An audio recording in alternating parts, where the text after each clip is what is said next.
The morning sun cast long shadows across the diplomatic grounds in Washington, D.C., as Ibrahim Traoré stepped out of the black sedan. The 35-year-old leader of Burkina Faso adjusted his simple military uniform, a stark contrast to the elaborate suits worn by other world leaders who had gathered for the international summit. His presence here was unexpected, controversial, and according to many Western officials, unwelcome. Traoré had risen to power through a military coup just 2 years earlier, overthrowing a government that many Burkinabe believed had become too dependent on foreign powers. His message was simple but revolutionary. Africa must chart its own course free from the economic chains that had bound the continent for decades. This philosophy had made him enemies in powerful circles, particularly in Washington and Paris. As he walked through the marble corridors of the convention center, whispers followed him. Delegates from various nations eyed him with a mixture of curiosity and concern. Some saw him as a dangerous radical who threatened the established order. Others viewed him as a breath of fresh air, a young leader willing to challenge the status quo that had kept Africa in a subordinate position for generations. The summit was ostensibly about global economic cooperation, but everyone knew the real agenda. Western powers were growing increasingly concerned about the shifting dynamics in West Africa. Countries were beginning to question long-standing partnerships, particularly with France, which had maintained significant economic and military influence in the region since the colonial era. Traoré had become the face of this resistance movement. Earlier that morning, he had met with representatives from several African nations. The conversations were encouraging. Mali, Niger, and other countries were expressing similar frustrations with their traditional partners. They spoke of unfair trade agreements, resource extraction that benefited foreign companies more than local populations, and military interventions that seemed designed more to protect Western interests than to genuinely help African nations. But Traoré knew that challenging this system would not be easy. The economic networks that connected Africa to the Western world were complex and deeply entrenched. Breaking free would require not just political will, but also practical alternatives. His government had been working quietly to develop new partnerships, particularly with nations that offered different models of cooperation. The young leader's journey to this moment had been unlikely. Born into a middle-class family in Ouagadougou, he had originally pursued a career in geology. His technical background gave him a unique perspective on his country's natural resources and how they were being exploited. He had watched as foreign companies extracted gold, uranium, and other valuable materials while ordinary Burkinabe remained among the poorest people in the world. His entry into politics had been gradual, driven by frustration with the disconnect between his country's mineral wealth and its people's poverty. He had joined the military not out of a desire for power, but from a genuine belief that change was necessary. The coup that brought him to leadership was supported by thousands of citizens who had grown tired of empty promises and continued dependency. Now, as he prepared for what would become one of the most significant confrontations of his political career, Traoré reflected on the phone calls and meetings that had led to this moment. Western officials had been increasingly direct in their warnings. They spoke of economic consequences, diplomatic isolation, and the dangers of going it alone. The message was clear. Cooperation with the established order was not optional. The convention center was filling with delegates, journalists, and observers from around the world. Camera crews positioned themselves strategically, sensing that this summit might produce more than the usual diplomatic pleasantries. The tension in the air was palpable, as if everyone understood that fundamental questions about global power structures were about to be addressed. Traoré's small delegation consisted of his foreign minister, 2 economic advisors, and a single security officer. This modest entourage stood in sharp contrast to the large teams that accompanied other world leaders. It was a deliberate choice, reflecting both his government's limited resources and its rejection of the pomp and ceremony that often characterized international diplomacy. As the morning sessions began, the young leader listened to familiar speeches about partnership, cooperation, and mutual benefit, but he also heard the underlying assumptions that had governed these relationships for decades. The expectation that African nations would continue to play their assigned roles in a global system designed by and for others. The belief that challenging this arrangement was both unrealistic and dangerous. The first direct challenge came during a panel discussion on economic development. A senior American official outlined the benefits of existing trade relationships, emphasizing the stability and prosperity they had brought to the region. When questions were opened to the floor, Traoré stood up. The room fell silent as he walked to the microphone. His voice was calm but firm as he questioned the premises underlying the official's presentation. He spoke about resource extraction, about trade agreements that seemed to benefit some parties far more than others, and about the right of African nations to determine their own economic policies. His words were measured, but their implications were revolutionary. The response was immediate and telling. Several Western delegates shifted uncomfortably in their seats. Some began whispering to their colleagues, while others made notes on their phones. It was clear that Traoré's comments had struck a nerve, challenging assumptions that were rarely questioned in such forums. As the session concluded, the young leader knew that his presence here had already changed the dynamic of the summit. He had given voice to concerns that many African leaders shared, but rarely expressed so directly in international settings. The question now was how the Western powers would respond to this challenge to their authority and influence. The afternoon would bring more confrontations, as the summit's agenda turned to security cooperation and military partnerships. These were areas where Western nations had maintained particularly strong influence in Africa, often justifying military interventions as necessary for regional stability. Traoré was prepared to challenge these arrangements as well, knowing that such challenges would likely provoke even stronger reactions. Walking through the corridors during a break, he encountered other African leaders who approached him with a mixture of admiration and concern. Some praised his courage in speaking truth to power. Others warned about the potential consequences of such direct confrontation. All understood that something significant was happening, that old patterns of diplomatic deference were being questioned. The stage was being set for a confrontation that would extend far beyond this single summit. The young leader from Burkina Faso had thrown down a gauntlet, challenging not just specific policies, but the entire framework of relationships between Africa and the Western world. The response to that challenge would determine whether real change was possible, or whether the established order would find ways to maintain its dominance. The afternoon session had barely begun when Donald Trump entered the main conference hall. His arrival created an immediate stir among the delegates, as it had not been announced on the official schedule. The former president, now serving as a special representative for American business interests in Africa, moved with the confident swagger that had defined his public persona for decades. Trump's presence at the summit was controversial in itself. Critics argued that his involvement represented the worst aspects of American foreign policy, the tendency to view international relationships primarily through the lens of business deals and personal advantage.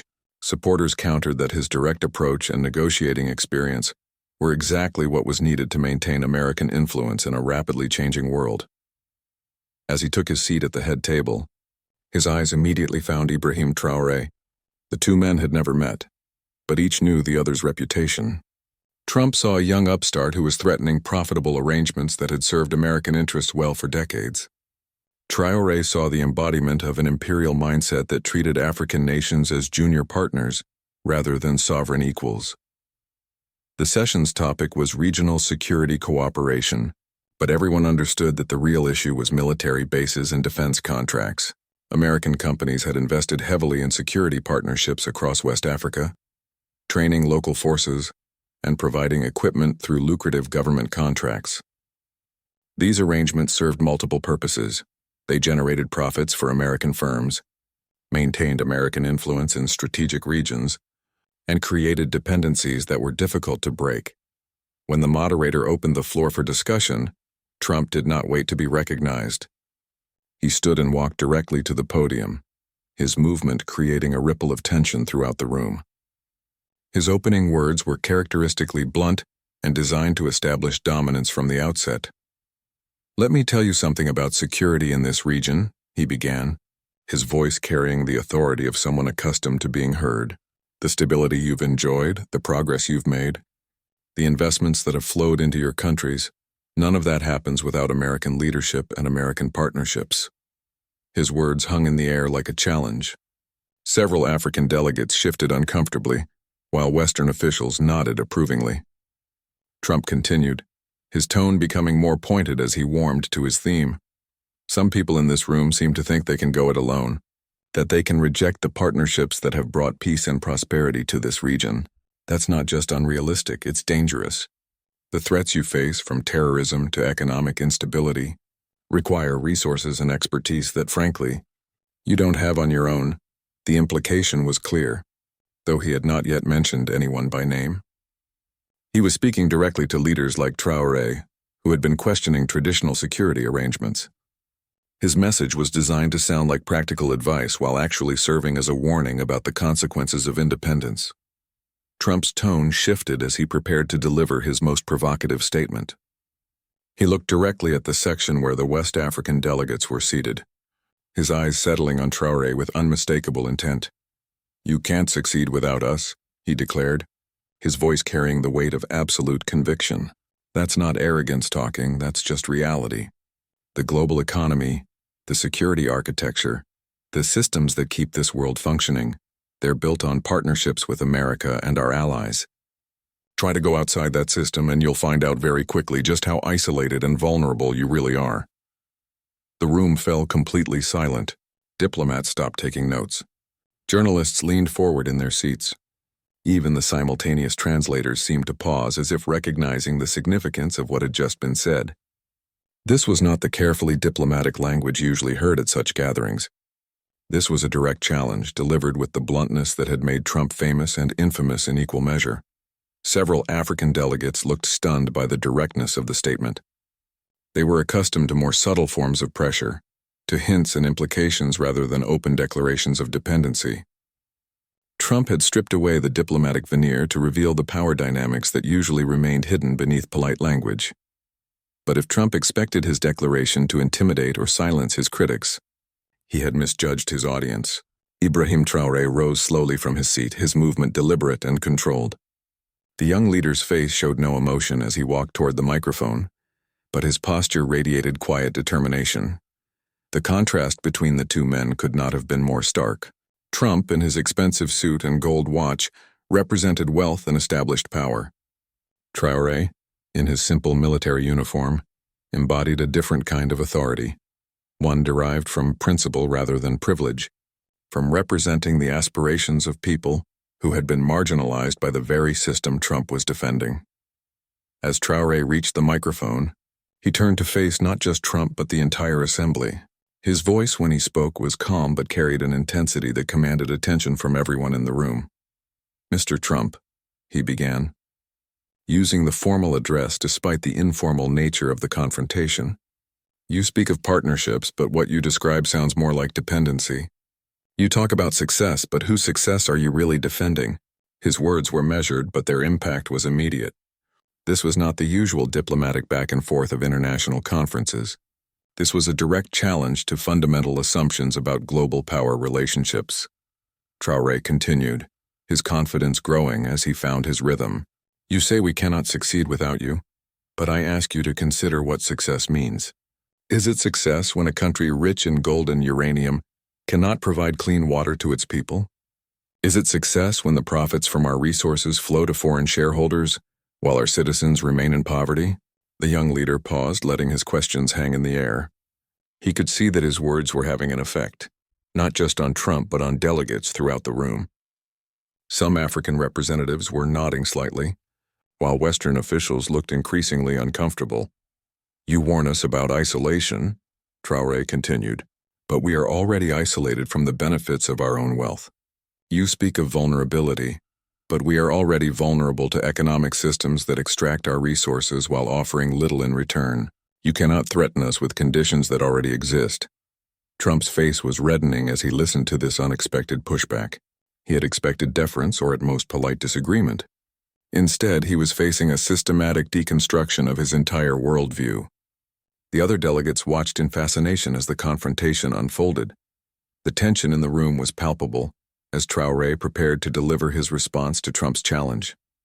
Everyone understood that they were witnessing more than a disagreement between two individuals. This was a clash between different visions of how the world should work, between those who benefited from existing arrangements and those who sought to change them. The young African leaders. Next words would determine whether this confrontation escalated further or whether diplomatic conventions would reassert themselves.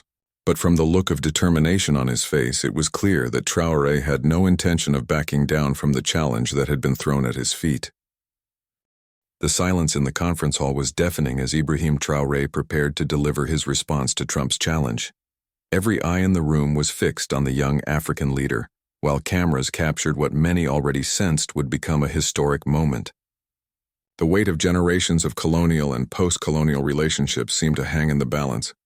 Traoré took a deep breath, his military training evident in his composed posture. When he spoke, his voice carried across the room with crystal clarity, each word carefully chosen for maximum impact. "Mr. Trump, you have just demonstrated exactly why change is necessary," he began, his tone respectful but unwavering. "You speak as if African sovereignty is negotiable, as if our right to determine our own future requires your permission. But sovereignty is not something that can be granted or withdrawn by others. It is something that exists by virtue of our humanity and our nationhood." A murmur rippled through the assembly. Several African delegates sat up straighter in their chairs while Western officials exchanged concerned glances. This was not the usual diplomatic language of careful qualification and polite disagreement. The young leader continued, his confidence building with each sentence. "You say we cannot succeed without you, but history tells a different story. For centuries, Africa's wealth flowed outward while our people remained poor. Our gold built European cities while our children lacked schools. Our uranium powered Western industries while our villages remained without electricity. This is the success you defend?" Trump shifted uncomfortably in his chair, clearly not expecting such a direct and articulate response. He had built his reputation on dominating conversations, but he was finding that his usual tactics were ineffective against someone who refused to be intimidated. Traoré's voice gained strength as he addressed not just Trump, but the entire room. "You warn us about the dangers of independence, but what could be more dangerous than the status quo?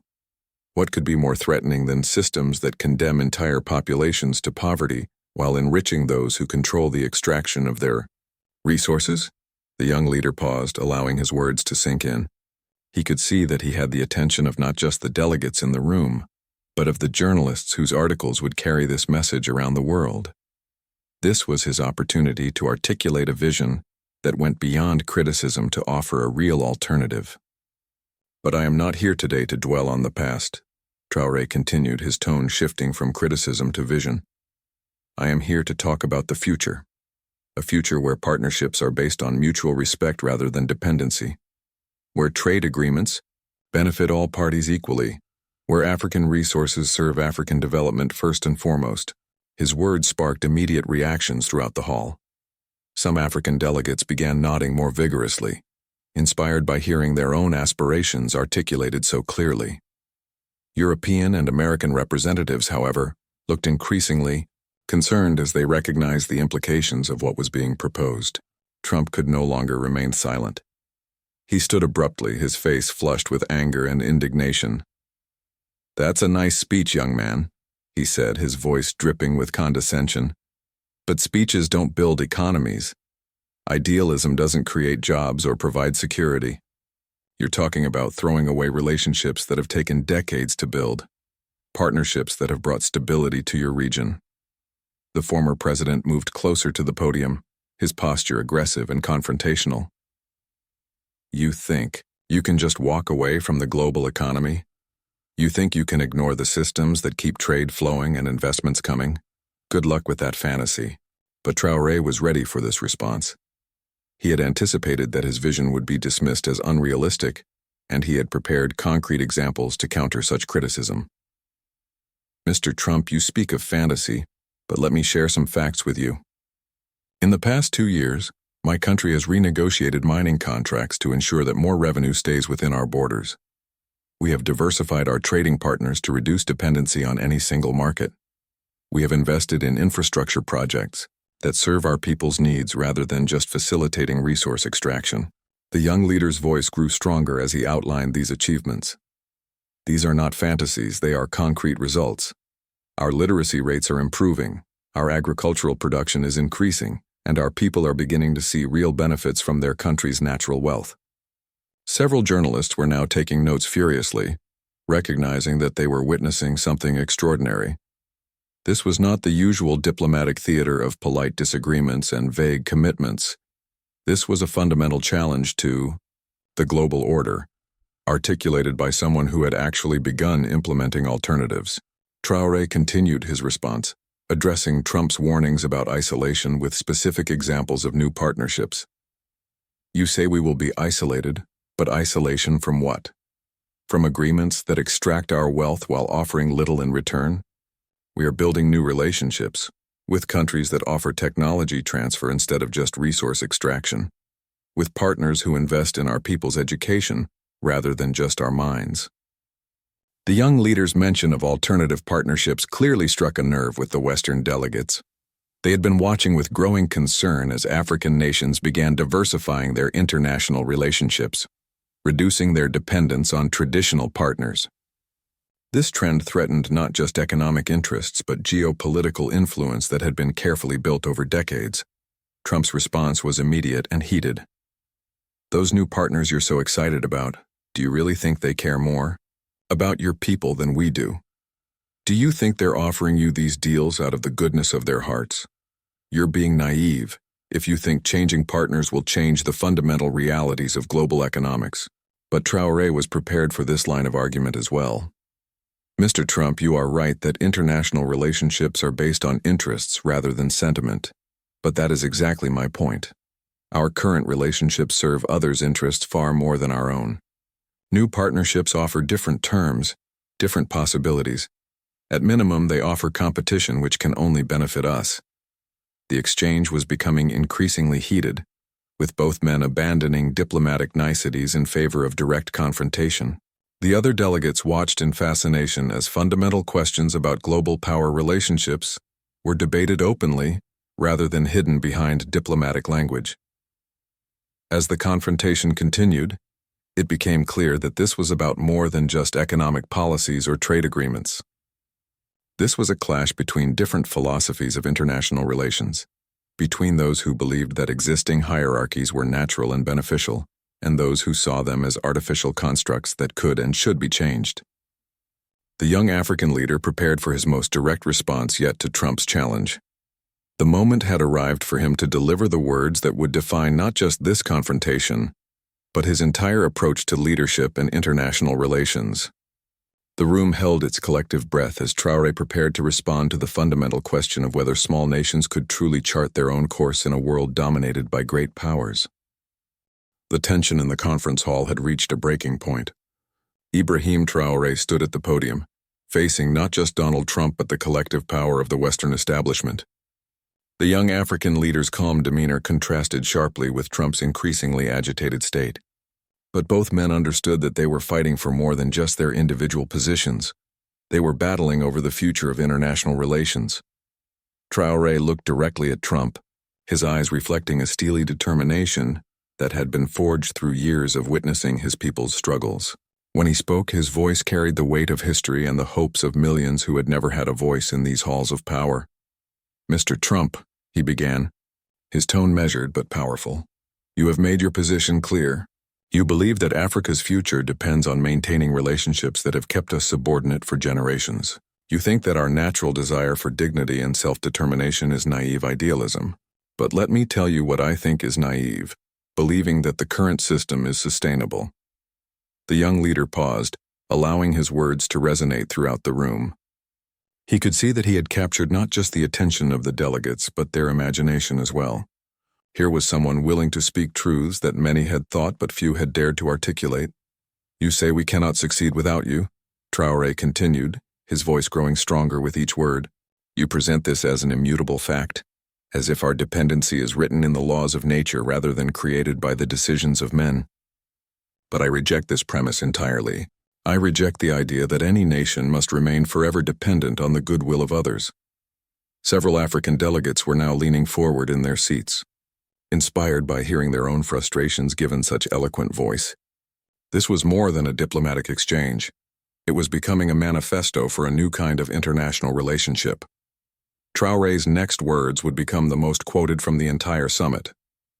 "Mr. Trump, if you truly believe that we cannot succeed without you, then I have a simple message for you and all those who share your worldview.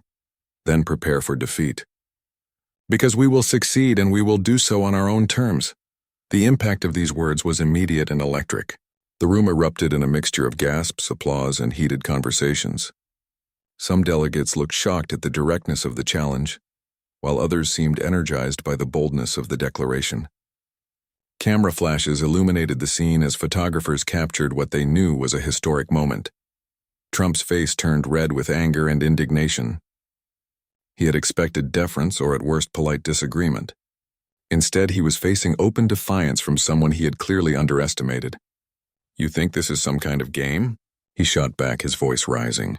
"You think you can just reject the international order that has brought peace and prosperity to the world?" But Traoré was not intimidated by Trump's anger.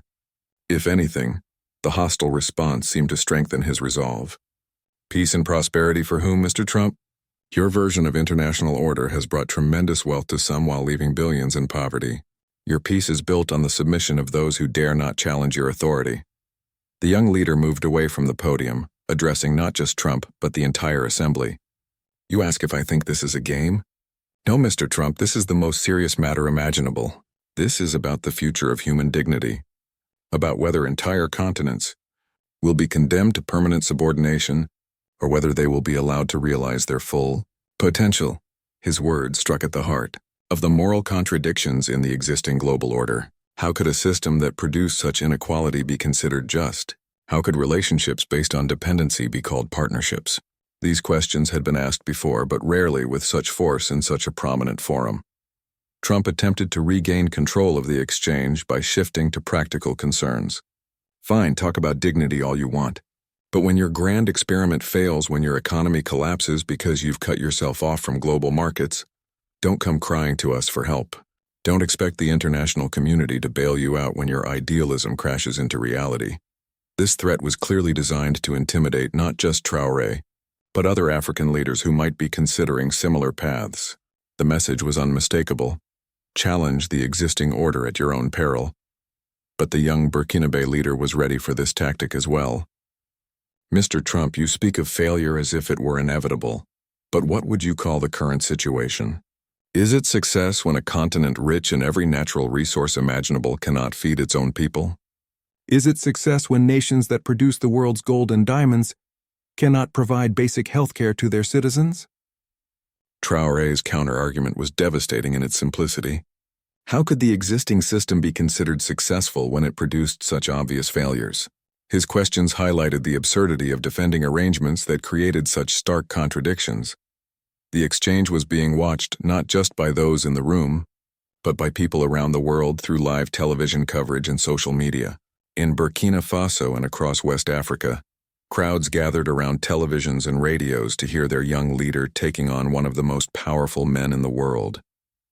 His words were being translated into dozens of languages and shared millions of times online. The broader implications of the confrontation were becoming clear to everyone in the room. This was not just a disagreement about specific policies, but a fundamental challenge to the assumptions that had governed international relations for decades. If Traoré's vision gained traction, it could inspire similar movements across the developing world. European delegates were particularly concerned, as many of their nations had economic relationships with Africa that closely resembled those that Traoré was challenging. French representatives were especially anxious, given their country's extensive involvement in West African affairs through military bases, currency arrangements, and resource extraction agreements. As the confrontation continued, other African leaders began to find their voices as well. A delegate from Mali stood to express support for Traoré's position, while a representative from Niger spoke about his country's own struggles with unfair resource agreements. The movement that had begun with one young leader's courage was starting to spread throughout the room. The moderator attempted to restore order, but it was clear that the carefully scripted nature of the summit had been completely disrupted. What was supposed to be a routine discussion of security cooperation had become a fundamental debate about the nature of global power relationships.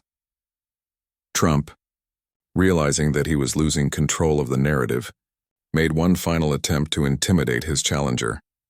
"You want to know what defeat looks like?" he said, his voice dripping with menace. "It looks like economic isolation. It looks like investment fleeing your country. It looks like your people paying the price for your arrogance." But Ibrahim Traoré was no longer the uncertain young leader who had entered the conference hall that morning.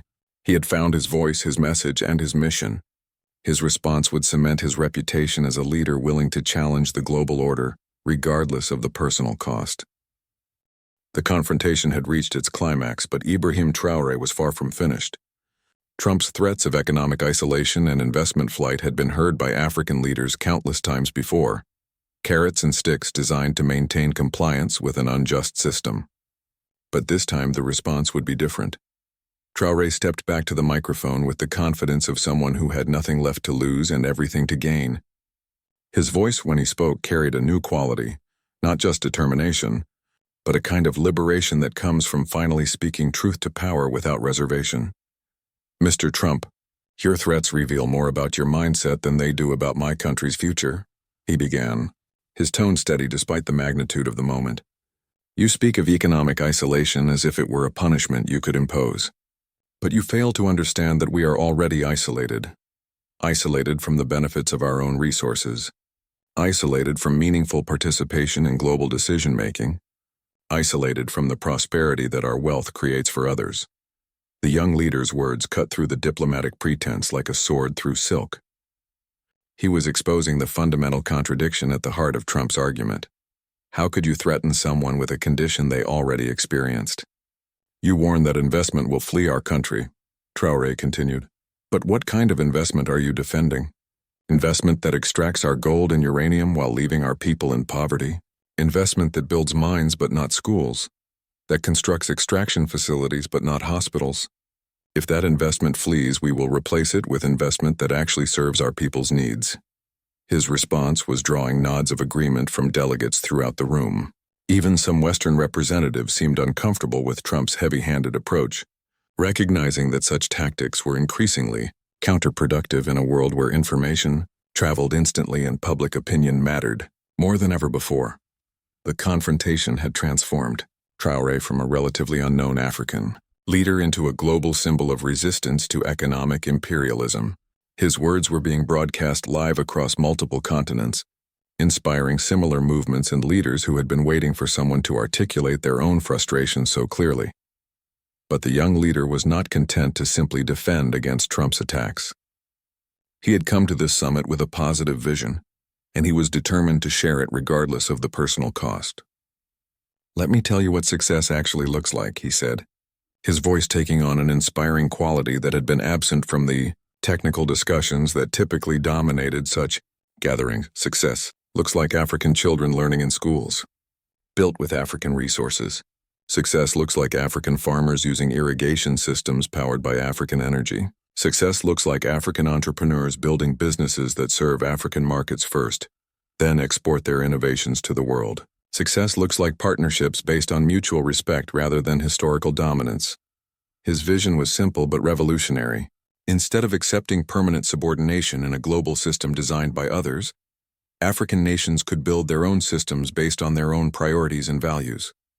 It was not about rejecting the world, but about engaging with it from a position of strength rather than weakness. Trump attempted to interrupt, but Traoré raised his hand and continued speaking. "You ask what defeat looks like, Mr. Trump. Defeat looks like continuing to accept arrangements that condemn our people to poverty while enriching distant shareholders. Defeat looks like trading our sovereignty for the illusion of security. Defeat looks like abandoning our children's future because we are too afraid to challenge systems that have failed them." The power dynamics in the room had completely shifted. What had begun as Trump's attempt to intimidate a young upstart had become Traoré's opportunity to articulate a vision that resonated far beyond the conference hall. Social media was exploding with clips of his speech, and news organizations were scrambling to provide analysis of what many were already calling a historic moment. Other African leaders were finding their courage as well. The president of Ghana stood to express support for Traoré's vision, while representatives from several other nations began sharing their own experiences with unfair trade agreements and exploitative partnerships. The movement that had begun with one young leader's defiance was spreading throughout the African delegation. European representatives looked increasingly uncomfortable as the discussion expanded beyond Burkina Faso to encompass their own relationships with African nations. French officials were particularly concerned, as their country's extensive involvement in West African affairs through military bases, currency controls, and resource agreements was coming under scrutiny. The Chinese delegation, meanwhile, watched the proceedings with interest. They had been quietly building relationships across Africa based on different models of cooperation, and Traoré's speech seemed to validate their approach. The young leader's call for partnerships based on mutual respect rather than historical dominance aligned closely with Beijing's rhetoric about South-South cooperation. As the confrontation continued, it became clear that this was about more than just economic policies or trade agreements. This was a generational moment, a passing of the torch from leaders who had accepted the constraints of the post-colonial order to a new generation that refused to be bound by arrangements they had never agreed to. Traoré's next words would be remembered long after the summit ended. Mr. Trump, you represent a worldview that belongs to the past. You speak as if global relationships were permanent fixtures rather than human creations that can be changed by human will. But history moves forward, not backward, and no amount of threats or intimidation can stop people who have decided to be free. The young leader paused, looking directly at Trump with an expression of calm determination. You say we cannot succeed without you. I say we cannot succeed with you. Not as long as success is defined as maintaining relationships that impoverish our people while enriching others. So yes, we will prepare for defeat. Defeat of systems that have held us back. Defeat of arrangements that have kept us subordinate. Defeat of the idea that our future must be determined by others. His words sent shockwaves through the international community. This was not just a rejection of specific policies, but a fundamental challenge to the entire framework of global relationships. If other developing nations followed Traoré's lead, it could reshape the international order in ways that powerful nations were not prepared to accept. Trump's response was swift and angry. You're making a terrible mistake, he said, his voice filled with barely controlled fury. You think you can just tear down systems that have brought stability to the world?